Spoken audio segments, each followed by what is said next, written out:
अस्सलामुअलैकुम। JATV में आप दोस्तों को खुशामदीद। जम्मू कश्मीर की ताज़ा तरीन खबरों के साथ आपकी खिदमत में हाजिर हैं। आज तारीख है 15 जनवरी 2026 और दिन है जुमेरात का। सबसे पहले हम रोशनी डालेंगे जम्मू कश्मीर की अहम तरीन खबरों पर। भारतीय शहरियों के लिए हंगामी एडवाइजरी जारी, फौरी तौर पर ईरान छोड़ दें। जम्मू कश्मीर के करीब 2000 तलबा ईरानी यूनिवर्सिटियों में जेर तालीम। हिंदुस्तान ने ईरान में मौजूद अपने शहरियों को फौरी तौर पर मुल्क छोड़ने के लिए कहा है। हिंदुस्तानी सिफारत खाने ने हिंदुस्तानी शहरियों को नकलो हमल के दस्तियाब जराए से एक एडवाइजरी जारी किया है, जिसमें ईरान में मौजूद हिंदुस्तानी शहरियों बशमूल तलबा से कहा गया है कि वो बढ़ते हुए इलाकाई तनाव और एहतजाज के दरमियान सलामती की सूरत हाल के पेश नज़र जल्द मुल्क छोड़ दें। 10वीं और 12वीं के इम्तिहानी नतायज का ऐलान, 85.3% और 84.2% बिलतरतीब कामयाब। लड़कियों ने एक बार फिर माजी की तरह लड़कों को पिछाड़ दिया। बोर्ड ऑफ स्कूल एजुकेशन ने बुध को 12वीं और 10वीं के लिए इम्तिहानात के नतायज का ऐलान किया। आज की बड़ी खबरें दोस्तों, आज के वीडियो में मैं आपको बहुत बड़ी जानकारियां देने वाला हूं और जानकारियां निकलकर सामने आएंगी केंद्रीय कर्मचारी और पेंशन धारकों से जुड़ी हुई। इसलिए दोस्तों आप सभी से निवेदन है, वीडियो को शुरू से लेकर अंत तक जरूर देखिएगा, क्योंकि आज की जो 4 खबरें हैं सीधे आपकी सैलरी, पेंशन और भविष्य से जुड़ी हुई है। आज की 4 बड़ी जानकारियां दोस्तों, आज वीडियो के माध्यम से हम क्या क्या जानेंगे, एक बार नजर डाल लेते हैं। बजट 2026, संसद का बजट सत्र कब शुरू होगा? 8वें वेतन आयोग लेट हुआ तो किन भत्तों का एरियर डूब जाएगा? 8वें वेतन आयोग का फायदा अगले चुनाव से क्यों जोड़ा जा रहा है? मिनिमम पे और फिटमेंट फैक्टर में कर्मचारियों को कितना नुकसान हुआ और आपके लिए 18 महीने एरियर के भुगतान की घड़ी निकट क्यों आ गई है? ये सभी खबरें आपको विस्तार पूर्वक बताई जाने वाली है। पहली बड़ी खबर, बजट 2026 अपडेट क्या है? दोस्तों सबसे पहले बात करते हैं बजट 2026 की। संसद का बजट सत्र 28 जनवरी से शुरू होने जा रहा है और 1 फरवरी को आम बजट पेश किया जाएगा। जी हां दोस्तों, वित्त मंत्री निर्मला सीतारमण जी 1 फरवरी को देश के सामने बजट पेश करने वाली है। हमारी माननीय राष्ट्रपति द्रौपदी मुर्मू जी 28 जनवरी को संसद के दोनों सदनों को संबोधित करेंगी, जिसके साथ ही बजट सत्र की औपचारिक शुरुआत होगी। बजट 2026 से क्या उम्मीदें हैं? दोस्तों अब सबसे बड़ा सवाल यही है कि इस बजट में आम आदमी, कर्मचारी और पेंशनर्स को क्या मिलेगा? टैक्स स्लैब में राहत मिलने वाली है, इनकम टैक्स में कुछ बदलाव संभव है, मिडिल क्लास को राहत देने की कोशिश की जाएगी। टैक्स एक्सपर्ट्स का कहना है कि अमीर वर्ग पर टैक्स सरचार्ज को और ना बढ़ाया जाए, वेल्थ टैक्स दोबारा लागू ना किया जाए, क्योंकि इससे पूंजी का पलायन, हाई इनकम वाले लोग देश छोड़ सकते हैं। बजट 2026 की 5 प्राथमिकताएं कौन कौन सी रहेंगी? MSME सेक्टर को बढ़ावा दिया जाएगा, रेलवे और इंफ्रास्ट्रक्चर में निवेश को बढ़ावा दिया जाएगा, रक्षा क्षेत्र में आत्मनिर्भरता को और बढ़ावा दिया जाएगा, ग्रीन एनर्जी और एनर्जी रिफॉर्म को बढ़ावा दिया जाएगा, मिडिल क्लास के लिए टैक्स सिस्टम सरल बनाया जाएगा। दोस्तों सच बात यह है कि इस बजट में 18 महीने का डीए एरियर शामिल नहीं रहेगा, 8वें वेतन आयोग की घोषणा भी नहीं की जाएगी।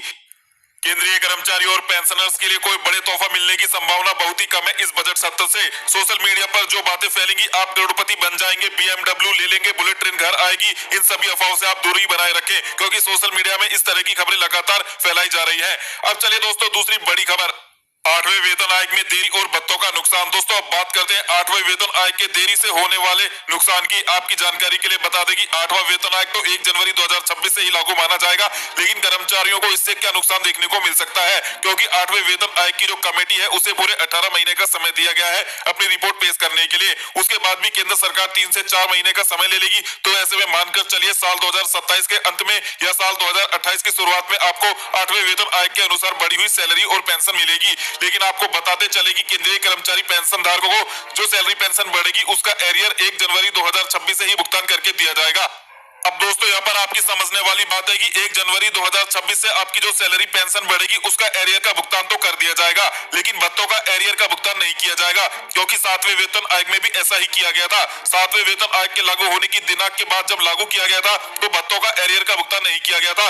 ऐसे में कर्मचारियों को बहुत बड़ा नुकसान हुआ था और उम्मीद है कि इस बार भी सरकार इसी फॉर्मूले को अपनाएगी और कर्मचारियों की सैलरी बढ़ेगी, उसका एरियर तो भुगतान कर दिया जाएगा, लेकिन जो भत्ते बढ़ेंगे उसका एरियर का भुगतान नहीं किया जाएगा। ऐसे में लाखों केंद्रीय कर्मचारियों को बहुत ही बड़ा नुकसान होने वाला है भत्तों के एरियर का।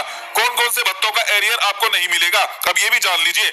HRA, TA, uniform allowance, children education allowance, क्योंकि ये भत्ते बेसिक सैलरी से लिंक नहीं होते हैं, इसलिए सरकार इनका एरियर नहीं देती है। बिल्कुल ऐसे ही 7वें वेतन आयोग में भी किया गया था।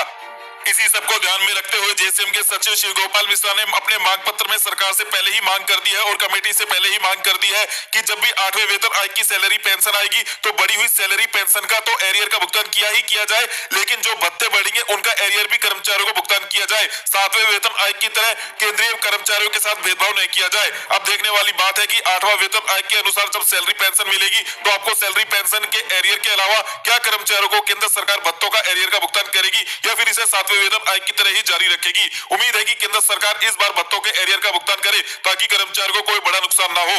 अब चलिए दोस्तों अगली बड़ी इंफॉर्मेशन की चर्चा कर लेते हैं। दोस्तों अब जानते हैं 8वां वेतन आयोग और चुनावी कनेक्शन क्या है। दोस्तों अब आते हैं राजनीतिक और वेतन आयोग के कनेक्शन पर। साल 2026 में कोई भी बड़ा चुनाव नहीं होने वाला है, लेकिन साल 2027 में यूपी के विधानसभा चुनाव है और वेतन आयोग को 18 महीने का समय मिलता है रिपोर्ट देने के लिए। संभावना है कि साल 2027 के चुनावों के आसपास सरकार रिपोर्ट सबमिट या कुछ बड़ी घोषणाएं कर सकती है। यानी दोस्तों 8वें वेतन आयोग का असल फायदा साल 2027 या 2028 की शुरुआत में देखने को मिलेगा। 12वीं जमात के इम्तिहानात के नतायज में मजमूई तौर पर पास फीसद 84.02 रिकॉर्ड की गई। बिजली फीस में इजाफे पर तहसील गंड के सार्फिन बरहम। सब डिवीजन कंगन के बिजली सार्फिन ने इल्जाम लगाया है कि महकमा बिजली उनकी फीस में हर माह में इजाफा कर रहा है, जिसकी वजह से वो ज़हनी परेशानियों का शिकार हो गए हैं। सब डिवीजन कंगन के बिजली सार्फिन ने इल्जाम लगाया है कि महकमा बिजली उनकी फीस में हर माह में इजाफा कर रहा है, जिसकी वजह से वो ज़हनी परेशानियों का शिकार हो गए हैं।